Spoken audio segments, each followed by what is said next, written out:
Querido amigo, hoje vamos dar a sequência aos estudos no livro de Josué e o nosso alvo é considerarmos os 24 versículos do capítulo 2.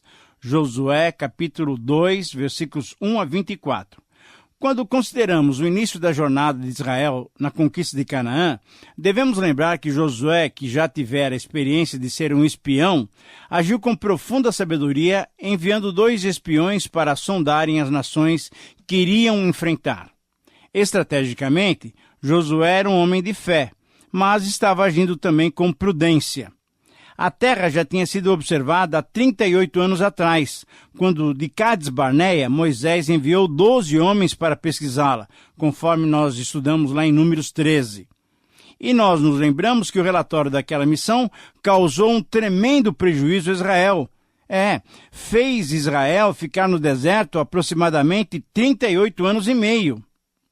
10 espiões vieram com um relatório negativo contradizendo Josué e Calebe, os 2 únicos espiões que creram que Deus lhes poderia dar a terra que já tinha prometido aos seus antepassados. Israel, em sua totalidade, creu no relatório negativo e não creu no Senhor e, como consequência, não avançou na sua jornada. Deus os castigou com a morte, e até que toda a geração incrédula morresse, o Senhor permitiu que ficassem vagando pelo deserto. Daquela geração incrédula, daquele grande povo, sobraram somente Josué, Calebe e Moisés. Porém, Moisés também já tinha morrido. Agora a situação era diferente. Mas ainda assim, Josué prudentemente quis certificar-se do poderio dos seus inimigos antes de iniciar as suas manobras militares do seu aguerrido exército. Alguns podem entender que essa atitude, bem como a de Moisés, lá no passado, demonstrava uma falta de fé na possibilidade de Deus cumprir a sua promessa. Mas necessariamente não é esse o pensamento. Podemos ver essa questão por um outro ângulo. Trata-se de ordenar um ataque contra um inimigo poderoso. E essa operação militar requeria, então, um planejamento estratégico. Temos que lembrar que Deus não é contrário aos nossos planos. Deus, ao nos criar, ele foi organizado e confirmou cada dia que a sua obra estava sendo bem feita. Nós lemos isso lá em Gênesis capítulo 1. Então, quando consideramos esse episódio sob o ponto de vista de Josué como novo líder do povo de Deus, podemos dar como título a esse capítulo A Prudência da Fé. Eu repito, a prudência da fé. Lembrando, então, que uma atitude não anula a outra, em resumo, podemos ter essa afirmação como síntese desse texto. Todo homem maduro deve saber que o caminho da fé inclui a prudência em seu viver diário. Essa, para mim, é a frase que resume todo o capítulo 2. Então, eu vou repetir para você. Todo homem maduro deve saber que o caminho da fé inclui a prudência em seu viver diário. E essa afirmação pode ser comprovada ao detalharmos esse mesmo texto, onde encontramos, então, 7 ações que demonstram a prudência que devemos ter em nossas vidas. Em primeiro lugar, a prudência nos faz constatar as circunstâncias, versículos 1 a 7. Para entendermos esses versos, nós devemos fazer 5 considerações. Primeiro, Josué, pois, em sua organização, enviou 2 espiões para conhecer melhor Jericó. E os 2 homens, depois de procurarem um lugar estratégico para observarem a terra, enfim acharam um local no alto das muralhas que cercavam a cidade. Esse local era a casa de uma prostituta chamada Raabe. Uma segunda observação, a casa de Raabe era um lugar em que qualquer estranho poderia entrar sem despertar qualquer suspeita e onde certamente os comentários sobre o dia a dia da cidade dariam boas informações aos espiões. Essa casa estava construída em cima de uma das muralhas da cidade, muralhas suficientemente largas até que permitiriam um automóvel moderno manobrar por cima delas. Nessas muralhas moravam os mais pobres, os que não podiam ter as suas casas nas amplas avenidas da cidade. Poderíamos comparar aquelas casas às favelas das nossas grandes cidades nos dias de hoje. Era então um lugar estratégico, provavelmente desguarnecido em tempos em que não havia guerra. De lá, então, do alto dos muros, era possível observar muito bem a cidade. E foi no eirado da casa de Raabe que os espiões se esconderam quando os soldados vieram verificar se tinha gente estranha por ali. Em terceiro lugar, uma outra observação, logo que a notícia dos espiões chegou ao palácio do rei, e mandando ele investigar o assunto, perguntaram a Raabe se era verdadeira aquela notícia de que tinha espiões na sua casa. Raabe mentiu. Essa é a quarta observação. Raabe mentiu dizendo que não sabia de onde eram e que, na verdade, eles já tinham ido embora. Disse ainda para que fossem depressa que os alcançariam. A pergunta que surge, então, diante desse fato é a seguinte: a Bíblia aprova as mentiras que Raabe disse para proteger os servos de Deus? Veja só, é interessante que Raabe é citada em Hebreus 11:31 e Tiago 2:25, onde a sua fé é exaltada. Deus certamente não aprova a mentira, mas ele aprova a fé. Nas trevas da sua ignorância em relação às leis de Deus, Raabe mentiu, mas ela tinha uma pequena luz a brilhar no seu coração. Ela conhecia os religiosos do local. Certamente vivendo uma vida religiosa aparente que, na prática, escondidos, se transformava em prostituição. Ela conhecia o pessoal da religião. E ela ouvira notícias de um povo especial, cujo Deus os havia libertado do Egito e os conduzia poderosa e milagrosamente nos últimos 40 anos pelo deserto. Então Raabe teve fé. Ela acreditou que esse Deus que libertara o seu povo da escravidão do Egito poderia libertá-la da escravidão da prostituição. E uma quinta observação, o parágrafo termina dando conta que os enviados do governo saíram à procura dos espiões israelitas e nos mostra então o arranjo que Raabe fez para proteger esses israelitas. Querido amigo, é importante percebermos o processo que ocorreu com Raabe. Primeiro, ela ouviu sobre Deus e o que ele fizera ao seu povo. Segundo, ela confiou nesse Deus e no seu grande poder. E terceiro, ela agiu escondendo os espiões israelitas. Ao contrário de tantos outros que realizam boas obras, que apenas glorificam o ser humano, Raabe praticou atos de fé que a colocaram em lugar de honra em duas listas do Novo Testamento: na genealogia de Jesus e na galeria dos heróis da fé. Em segundo lugar, nesse texto, nos versículos 8 a 11, nós encontramos a prudência nos fazendo confirmar o poder de Deus. A prudência nos faz confirmar o poder de Deus. O texto desses versículos diz assim: antes que os espias se deitassem, foi ela ter com eles ao eirado, e lhes disse: bem sei que o Senhor vos deu essa terra, e que o pavor que infundis caiu sobre nós, e que todos os moradores da terra estão desmaiados. Porque temos ouvido que o Senhor secou as águas do Mar Vermelho diante de vós, quando saíeis do Egito. E também o que fizestes aos dois reis dos amorreus, Seom e Og, que estavam além do Jordão, os quais destruístes. Ouvindo isso, desmaiou-nos o coração, e em ninguém há mais ânimo algum por causa da vossa presença, porque o Senhor, o vosso Deus, é Deus acima dos céus e embaixo da terra. Muito bem. Diante desse texto, vamos fazer algumas considerações. Primeiro, Raabe foi prática, pois, além de esconder os espiões, ela foi conversar com eles sobre a sua visão dos acontecimentos. Em certo sentido, Raabe foi mostrar aos israelitas por que ela tinha agido favoravelmente a eles. Segundo, ela demonstrou que tinha conhecimento das notícias sobre Deus e sobre como ele comandava o seu povo de Israel. Terceiro, Raabe demonstrou conhecimento dos detalhes da jornada de Israel, desde a saída do Egito, passando a seco pelo Mar Vermelho, até as vitórias sobre os reis dos amorreus.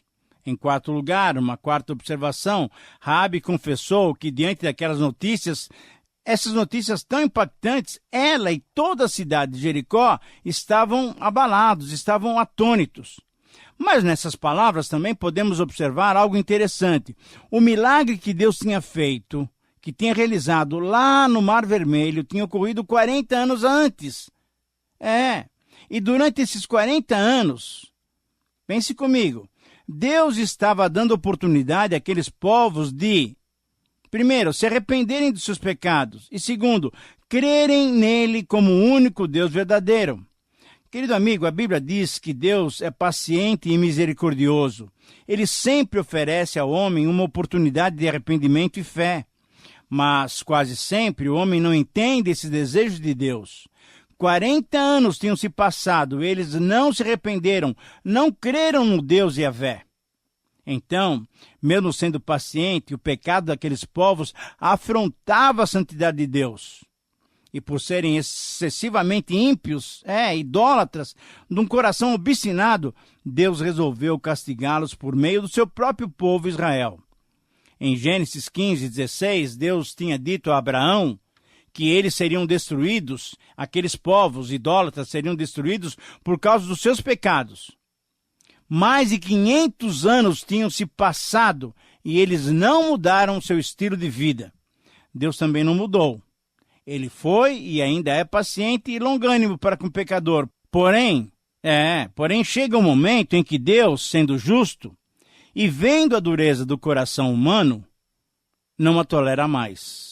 Uma quinta observação é que Raabe confessou, conforme o versículo 11, que Deus era o único e verdadeiro Deus. O Senhor, o vosso Deus, é Deus em cima nos céus e embaixo na terra, foram as palavras de Raabe. Diferente dos outros habitantes de Jericó, que também tinham ouvido as mesmas notícias, mas só se preocuparam em se proteger contra o povo de Deus, Raabe, agindo por fé, resolveu confiar em Deus, mesmo arriscando a sua própria vida, pois entendeu que a vida verdadeira era dada por Deus, era vivida em meio ao povo de Deus. Em terceiro lugar, nesse capítulo 2, nós encontramos nos versos 12 e 13, a prudência nos faz ouvir o clamor por misericórdia. A prudência nos faz ouvir o clamor por misericórdia. Vamos entender bem esses versos. Primeiro, Raabe agiu com misericórdia, protegendo e escondendo os espiões. Diante do iminente ataque de Israel contra Jericó e diante da sua prova de que escolhera o Deus de Israel, ela pediu para os espiões se comprometerem diante de Deus que usariam de misericórdia para com ela. Terceira observação, é interessante notarmos que, mesmo sendo uma gentia, sem conhecimento completo de Deus e tendo uma vida desagradável a Deus, Raabe demonstrou uma preocupação amorosa para com a sua família, pedindo que toda ela também fosse salva.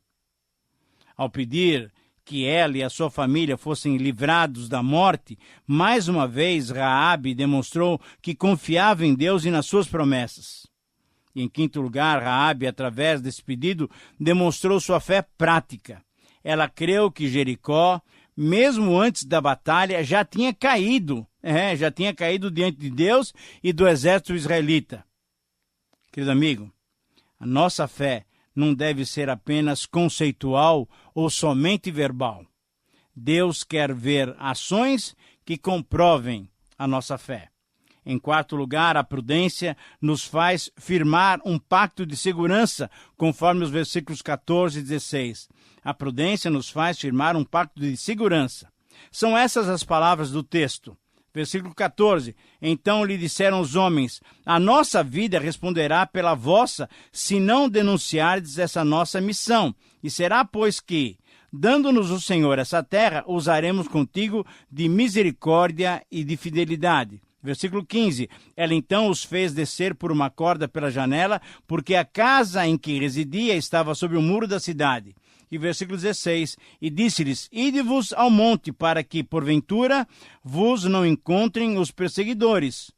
Escondei-vos lá 3 dias, até que eles voltem, e depois tomareis o vosso caminho.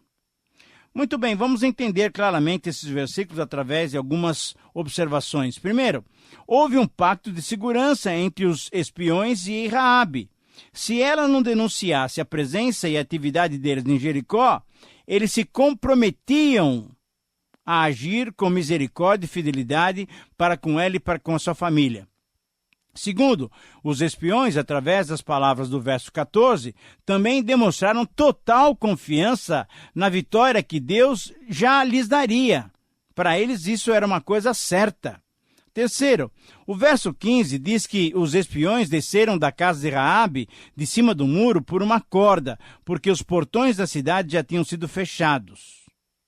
Quarto, Raabe, ainda demonstrando total comprometimento na causa favorável a Israel, indicou um monte aos espiões como o melhor local para que lá eles se escondessem. E uma quinta observação, num processo decidido, Raabe orientou-os também em relação ao tempo seguro para que os espiões não fossem surpreendidos e apanhados. Demorem 3 dias e depois então vocês vão fazer o que vocês têm que fazer. Essas atitudes aparentemente pequenas, querido amigo, essas atitudes pequenas demonstram a natureza da nossa fé. É importante lembrarmos que Paulo objetivamente disse aos Tessalonicenses que ele se recordava da operosidade da vossa fé. 1 Tessalonicenses 1:3. A nossa fé deve ser prática. Em quinto lugar, a prudência nos faz detalhar o pacto de segurança. A prudência nos faz detalhar esse pacto de segurança conforme os versículos 17 a 21.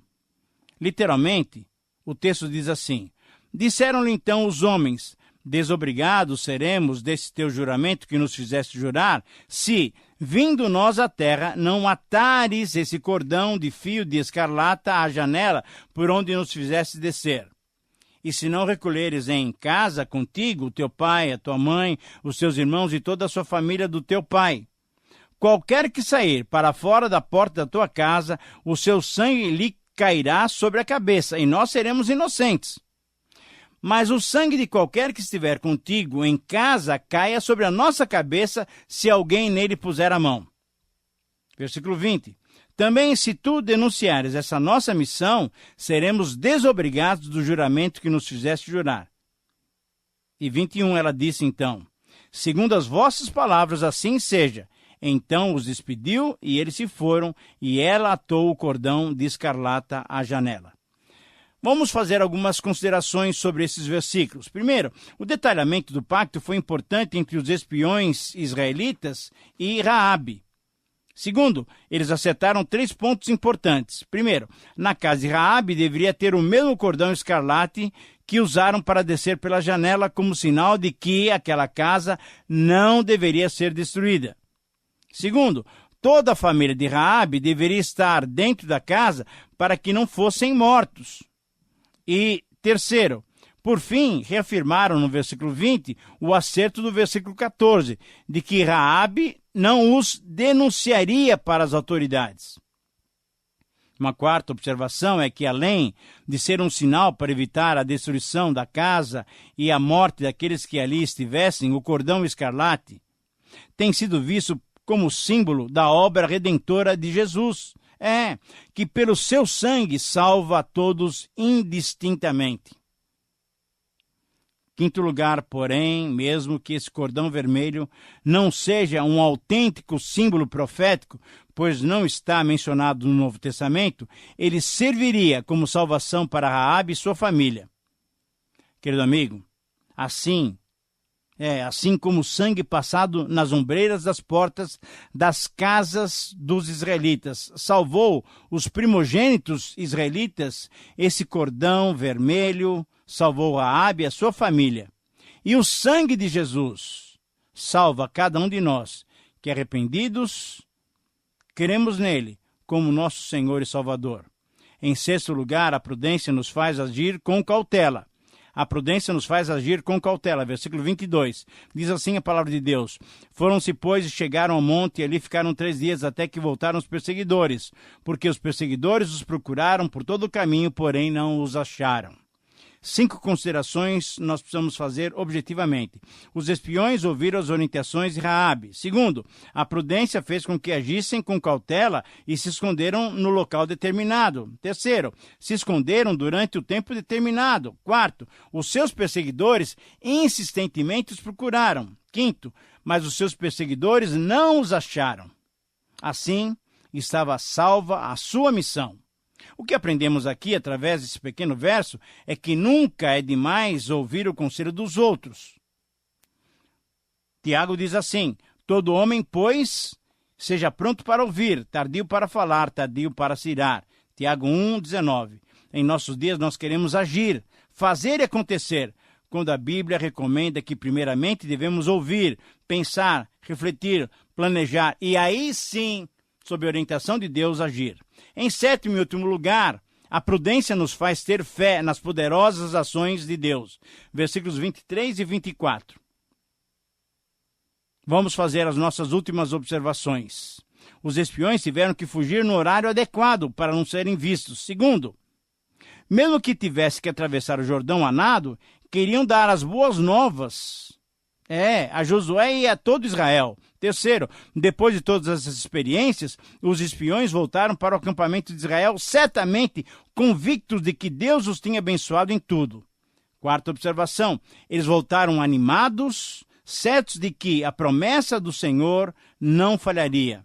E quinto lugar, ao ouvir as boas notícias de que os habitantes de Jericó estavam aterrorizados diante das notícias boas sobre Israel, certamente Josué e todo o povo sentiram-se encorajados e se prepararam para a conquista de Canaã. Querido amigo, a prudência não elimina a fé, nem a fé elimina a prudência.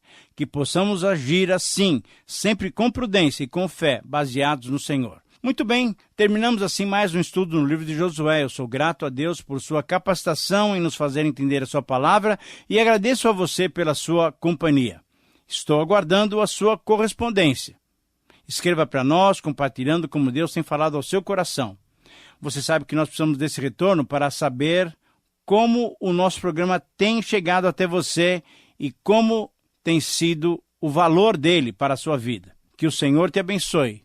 Um grande e forte abraço.